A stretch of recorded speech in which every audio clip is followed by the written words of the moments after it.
We're going to continue exploring some of the new updates to the particle simulation features in Cinema 4D 2024.4. And today I thought it'd be nice to focus on something that's pretty practical. And so one of the things you can do to really add those final touches to your scene and make them feel just that much more believable is dust. So if you look at any scene close up, you'll see dust particles flying around. And so today I thought we focused on trying to recreate this dust and object interaction. And here's a sample of a scene I did to prepare for this, where this ball is sort of coming down and bouncing, and you can see it interacting with the dust particles. So this is something that was really difficult to create with the previous versions of the particle tools in Cinema 4D. And so today we're going to dive in and learn how to recreate this. Let's get going. Okay, so to get started with this scene, we're going to need to set up the floor, the walls, get the balloon or ball set up, and maybe get some lighting sort of arranged. And so we'll just do that really quickly. Let's get the floor started. I'm going to go ahead and make a cube. We'll call this floor. And it just needs to be, I'll eyeball something and then I'll actually give it some dimensions. So we'll say 650, we'll say 700 by 10 by 700. Great. So that gives us a nice even floor. Let's go ahead and make a new cube, and this one will be back wall. So now I know I need it to be 700 in the x. Let's go ahead and make it like 500 in the y and 10 deep.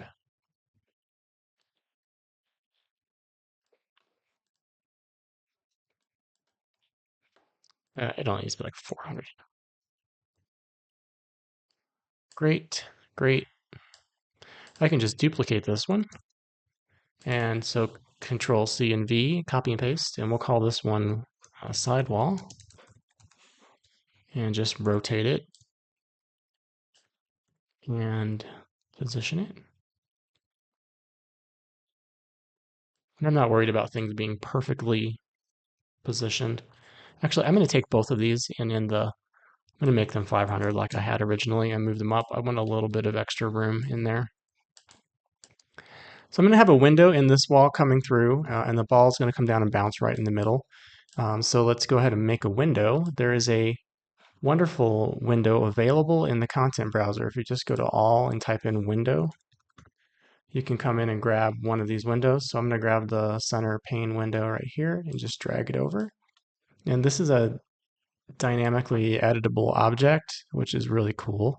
You can come in and say, I want this to be 180 wide and 200 tall. And then you get 180 by 200 window. You can also come in and add like more dividers and all of that if you want to change it, and it's all just on the fly. So I'm going to rotate this window around 90 degrees and place it in this wall where I want it to be.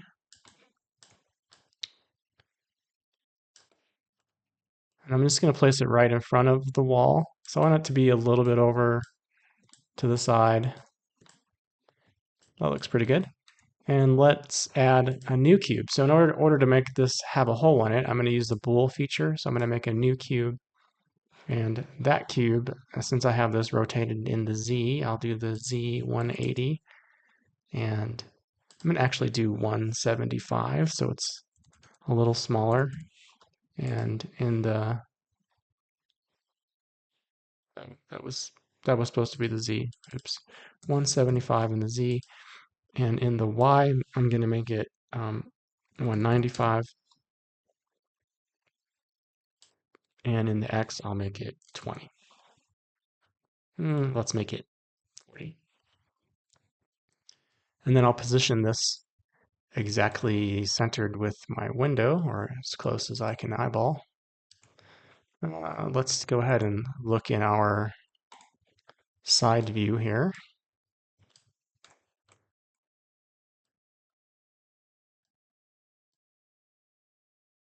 So pretty good. It's overlapping a little bit, which is what I was wanting. And we'll go back to our 360 view here.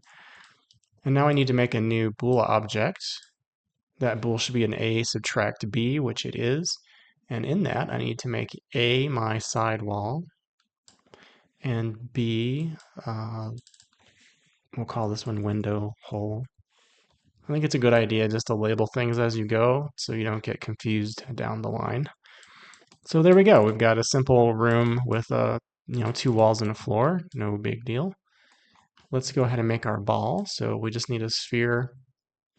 I want it to be 50 centimeter sphere. Maybe I'll make it up. Yeah, 50 centimeter sphere should be fine. 50 centimeter sphere. Rather than standard, I'm going to use icosahedron. So let's look at the polygonal structure. Icosahedron, and I'm going to make it 64, so it has a little bit more information there, so it'll be nice and round when it renders. Go back to the other view, and I want this to drop down, and I'm going to use dynamic simulation, so I'm going to have it start up above the window and kind of drop down to the floor from that position. I also want to sort of delay the time that it takes it to drop down. So I need another cube in here that I'm going to use as a collision surface. And this will be an invisible cube that I'll use.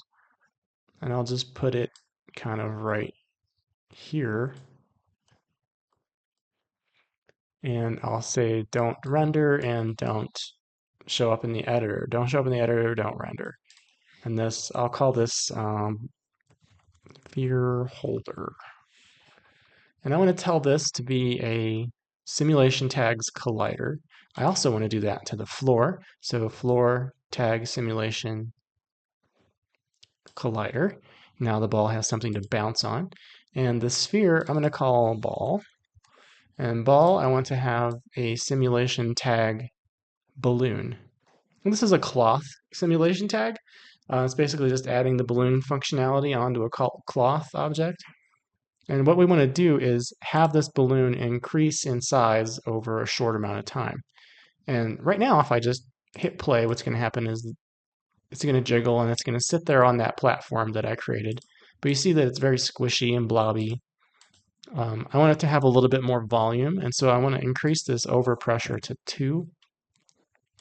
I'm going to decrease the expansion time to 10. So this is frames. So over 10 frames, it's going to get basically twice as big.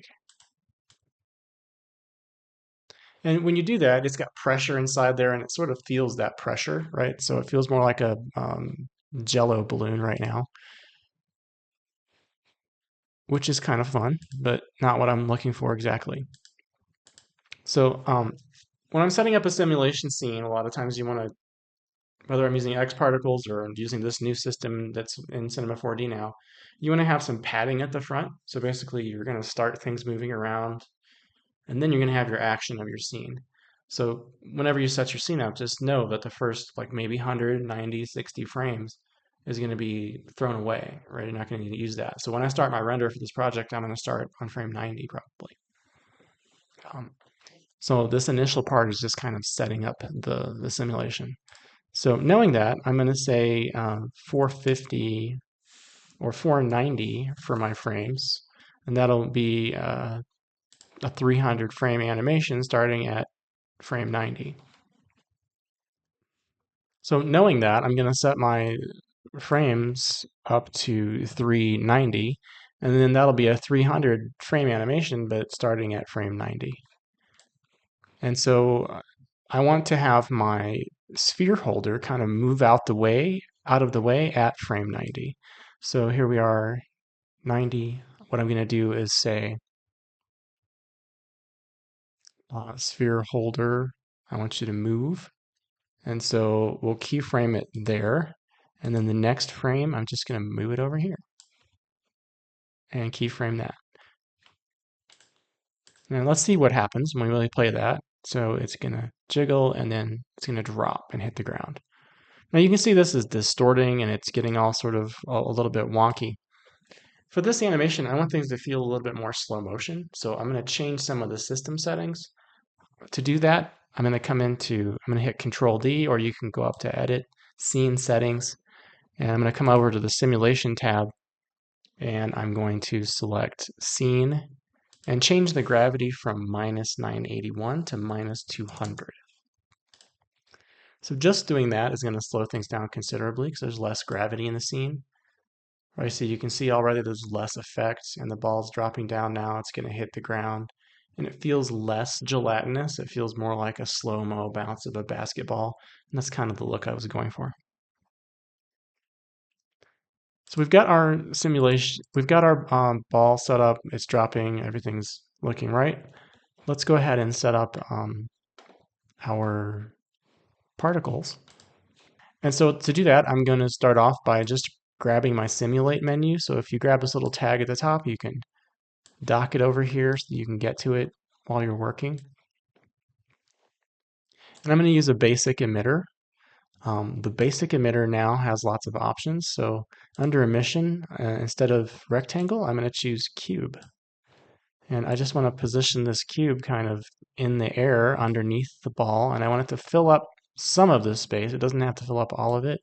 So I'm just going to kind of eyeball it. So it's like say 450 by 400 by 450. Let's make that 300. And I'm going to drag it down so that it's above the floor, but not touching the floor. So I'm going to turn on simulation, right? So I'm going to have this create particles and then turn on some turbulence and things like that to help the particles move around the room in a kind of a natural way. So I need to, if we play right now, you're going to see that these emitters, this emitter is kind of pushing things out from the center of the cube in all 6 dimensions, right? So it's going up, down, back, forth, left, right. And I want to change that to no speed. So under properties, I'm going to change speed to 0. And now any new particles that are created are just going to stick where they're at. Under emission, I'm going to change it from constant to shot. So it's just going to, bam, create a number of particles. And I'm going to change it to something like 3,000 so that right when we start off, it's going to create 3,000 particles filling in this cube. And that will be our dust that'll be moving around before this sphere drops through them and interacts with them. So let's first make them move around. To do that, I need to make some new forces. So the forces are up here at the top. I'm going to say turbulence. And right now, turbulence is going to be making them go crazy. They're going to go all over the place. I want to kind of frame my shot in here before I do too much. So I'm going to zoom in here and frame up a shot with the window in the background, the ball kind of close to me, letting it hit the ground. Okay, so now I know where it's hitting the ground. And I want that window in the background. Nice rule of thirds here happening. So good. While I've got that shot framed, I'm going to create a camera, and I'm going to keyframe that camera. I'm also, while I'm here, I'm going to make a stand-in sphere for my sphere here. So I'm going to make another sphere, just scale it down so it's about the same size. It doesn't have to be exact. And position that one here. And we'll call this sphere stand-in. And the reason I'm doing that is I want to have something whenever I'm framing a shot or trying to figure something out that I have an object to focus on without having to wait for that other sphere to drop down every time. And so I'll call this one stand in, and I'll hide it for now, visibility, and just turn it off. And we'll come back and use it if we need to. So that's just a nice trick. All right, so we've got these particles moving around. They're moving around pretty quickly. And so what I want to do is slow down this turbulence so that it's not quite so forceful. So let's try 0.25 and see how that feels. I also want to increase the scale here to like 50%. So it's making bigger movements and see how that feels. Because, you know, dust moves around loosely in the room. That feels pretty good. So I want the dust to be moving before the sphere comes in. And recall, I said we were going to start on frame 90. So if I play this out to about frame 90, this will be our beginning point. So once we hit play on the render, it'll be here. Things are already moving and filling up the space, and then the ball will drop down until we get to frame 390 when the ball has settled, mostly. So that's the plan. Let us first set up some particle color. Like right now, everything's green, and if I were to do a render with these particles, you'll see that they are green. They're rendering, which is good. They're huge, which is not good. So let's maybe change the size first, and then we'll set up the color. So here we are. I'm going to come to the basic emitter. This is where we can change the size under properties. I can scale this down. They're right now 1 centimeter spheres. So if I want them to feel like dust motes, and that's 1 centimeter, I probably want them to be at least 20% of that, maybe 30% of that. Let's try 20% of that, which would be 0.2. And let's give them a little bit of variation. I'll say 0.05. And I'll go back and play one more time. And now that's giving us this, right? So we have these specks in space that are just little spherical dots. And I think that's going to give us closer to what we're looking for. I think I want more of them. Right now I'm seeing the way it feels. And so I'm going to increase this to something like 5,000. Now we have a lot more. I still want more. I want more. I'm going to make them 8,000. It's kind of good to figure this stuff out before you start doing more and more simulation because you at least have, the basis for your scene set up and you don't have to spend so much time trying to figure out the nitty-gritty details. So what we have now is the ball dropping and bouncing, the particles in space, they're moving around kind of like dust motes might move around, but they're green. So let's fix that. I'm going to come into my simulation menu, and under color mapper here, I'm actually going to use color mapper. And this object, any of these objects under this tab right here, need to work as a child of the particle group in order for them to affect this emitter. And so this color mapper right now is set to property age. I don't want to do this based on property. I want to do it based on noise because I want this to be random. So in this case, if I play, you're just going to see a whole bunch of random colors. I don't really care for those colors for this scene. I want to have something that's kind of like gray, like maybe a darkish gray to well, let's go a lightish gray at the beginning, and we'll have that fade over to a darkish gray. So I'll just drop this down, make a new knot here, and bring this down. And now, if I play, we're going to see particles created in a range of grays. And I think that's what I want for dust particles. I want to have a little bit more control over how this renders though. So I'm not going to just leave them without a material or anything like that. I actually want to put a material on these particles. And to do that, I need to create a new material. So let's go into our material menu here. And let's say create material standard. We're going to put this standard material on our particle group. And that is going to kind of undo what we just did. Right? So now they're all the same color. They're all this flat gray. So I need some way to tell it to feed that color information into the material. So let's open this up in the node editor, and let's make a new node. This is going to be a color user data node. And I want to feed the particle information into this, and you can do that with the presets section over here. So I'm going to change this to particle color. And now that that's done, so it's RSP, redshift particle color, and let's drag this out into the color. It's going to make everything look black, but what it's actually done is it has changed this setting. And to prove this, let's make some changes again. Let's just go back to the emitter particle color mapper, and just for a moment, I'm going to copy this. Let's put something like obnoxious in here.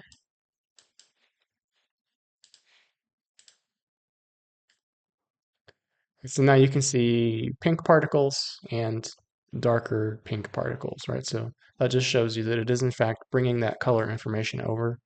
I'll just hit undo.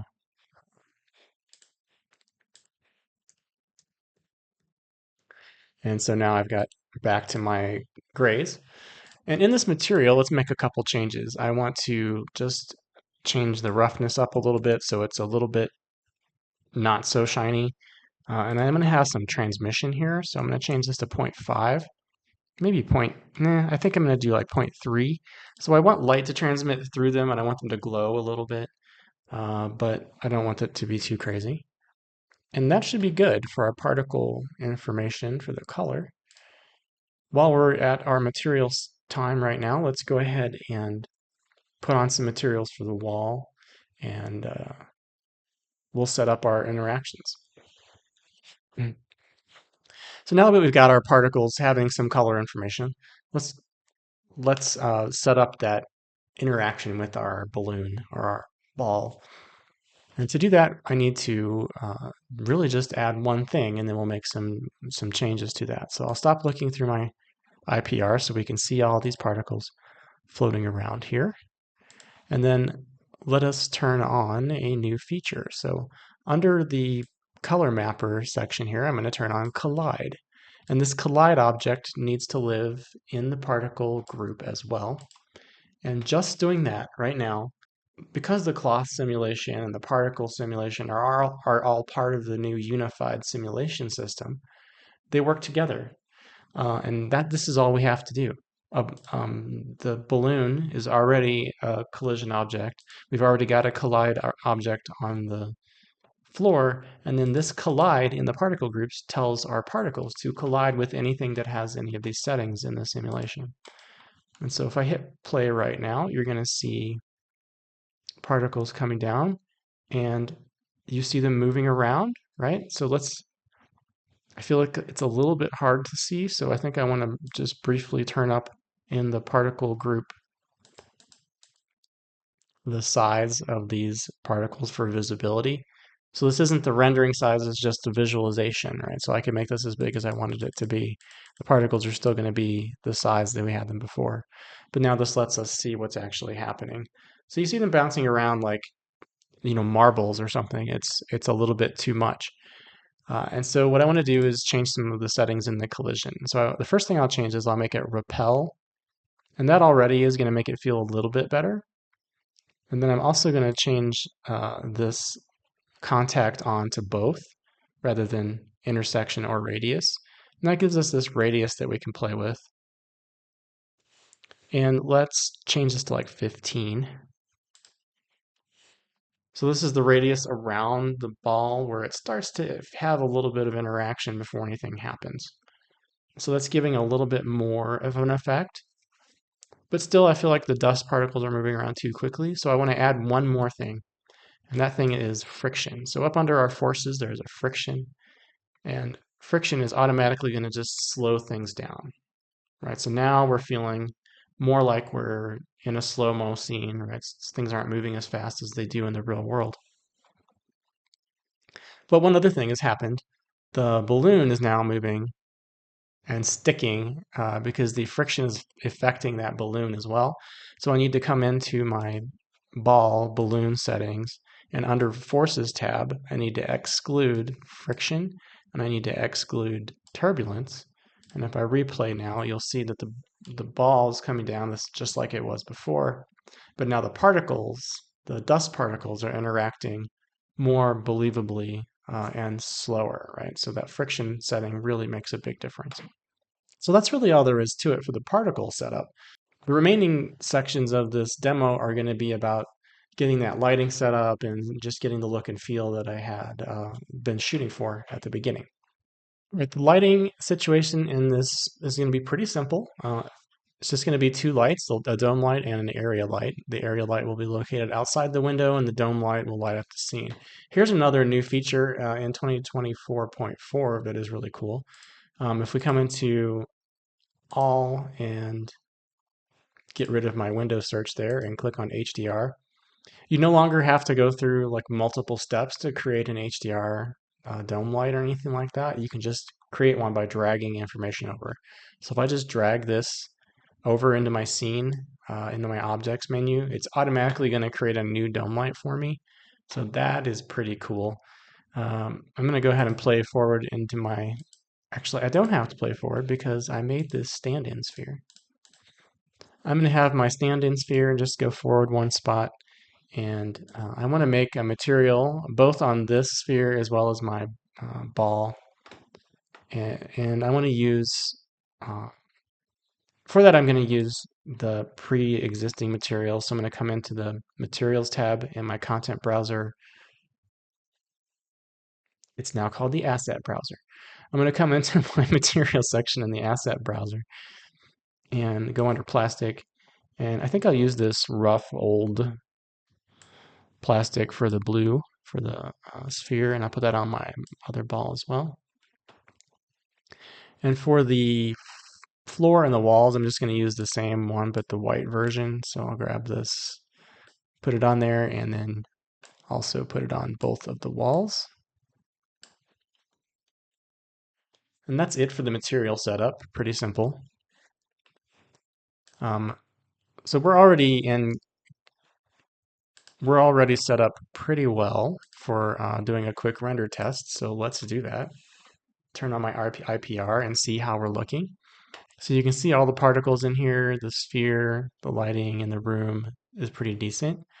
I see a space in there I need to adjust, so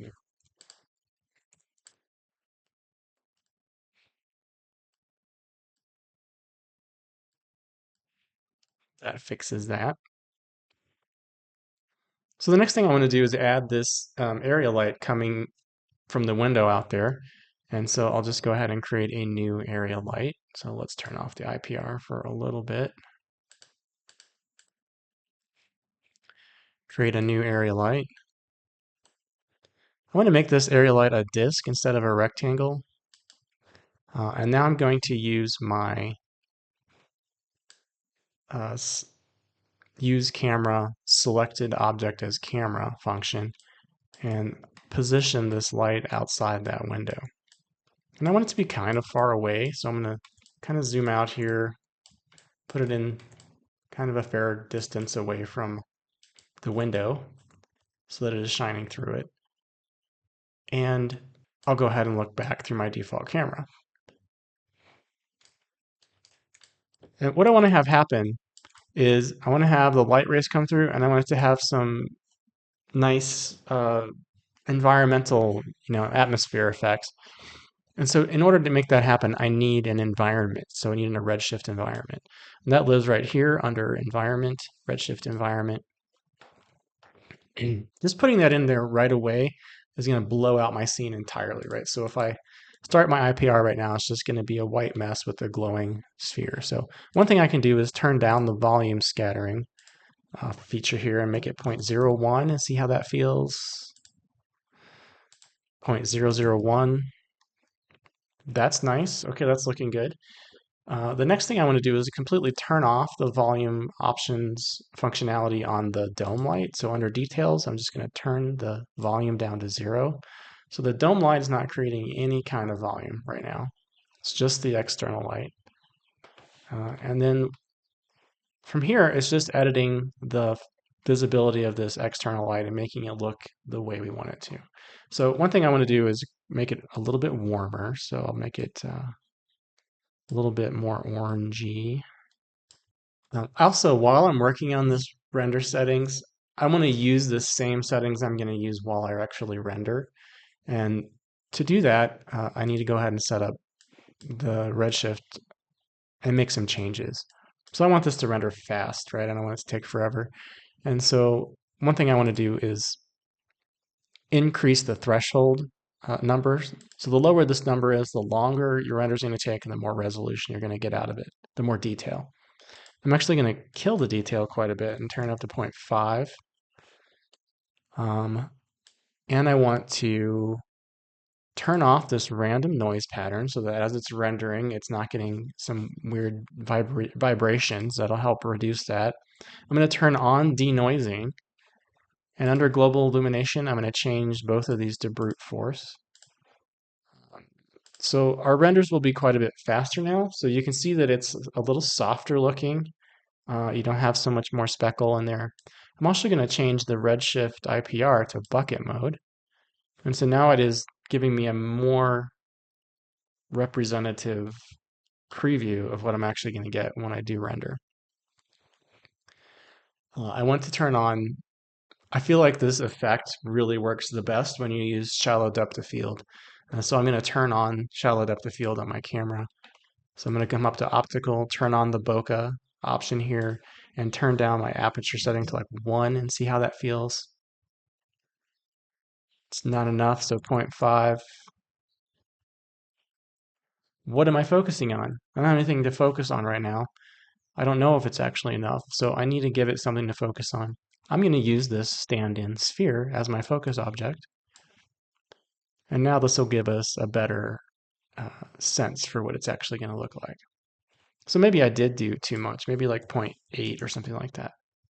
So the window's a little bit less fuzzy. You can see particles in the scene. They're not crazy visible.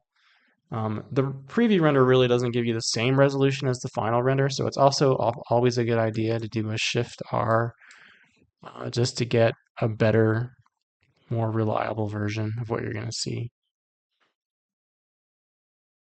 Okay, so that's giving us a better rendition of what we're going to see. Let's go ahead and play a few frames forward so we can see some of those particles and then try that again.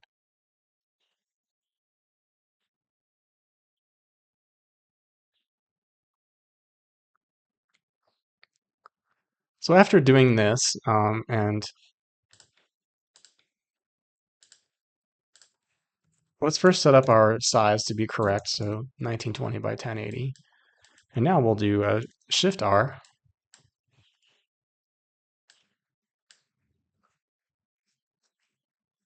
And this will give us a realistic kind of view of what we're actually going to see in our final render. So I feel like the dust particles are appropriately sized, but they could be a little bit bigger. I'm going to go ahead and change their size a little bit now. Under the properties, let's go ahead and make them 0.3. I might even change I'm going to say 0.3 with a variability of, yeah, 0.5. So I have to rewind and play again and stop. So you can see that they're slightly bigger. Now they're going to show up more clearly in our render. Having done that now, I feel like I want to add a little bit more depth of field. So I am going to go ahead and turn that back to like 0.5. And I want to increase this brightness coming through the back window while I decrease the intensity of the dome light. And so I'm going to turn the dome light down to like 0.5. So it's going to darken things up considerably. Then I'm going to take the area light, and rather than just change the settings, I'm actually going to bring it closer to the camera. So let's look at the default camera for a moment. And let's just pull it a little bit closer. And there's one other thing that I want to do actually. So these area lights, when they come in, they are spreading 90 degrees away from the start. You can come into each light and change that spread under the object setting here. So spread, I'm going to change from 1, and you can see what's happening. It's turning this area light into something that feels more like a spotlight. And then you can actually see those rays coming in a lot nicer on the sphere inside here. So maybe I don't want it so close. Maybe I want it to be a little bit farther away.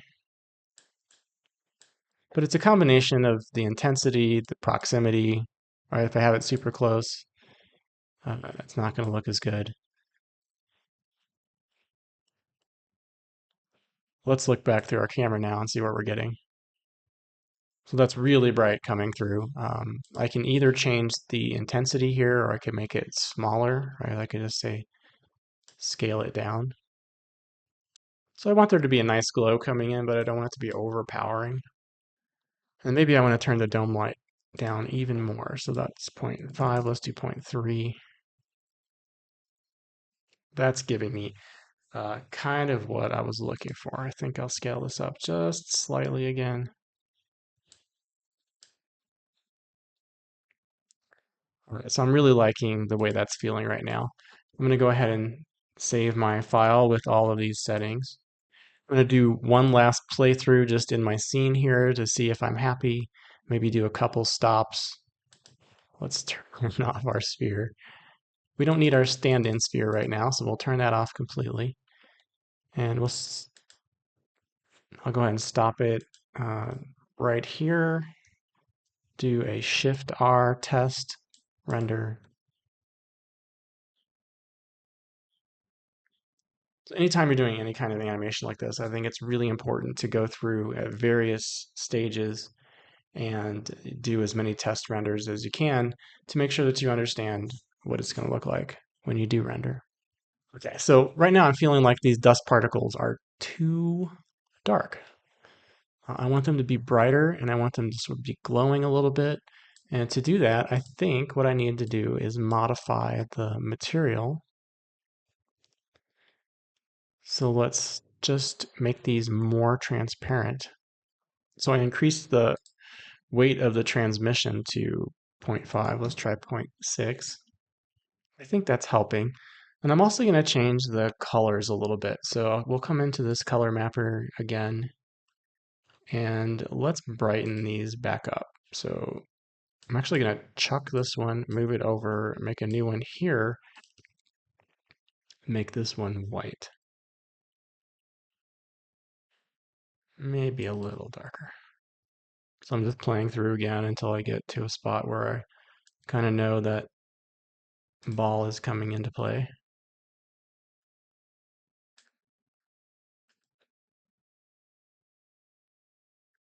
Now I feel like these particles are looking a lot nicer.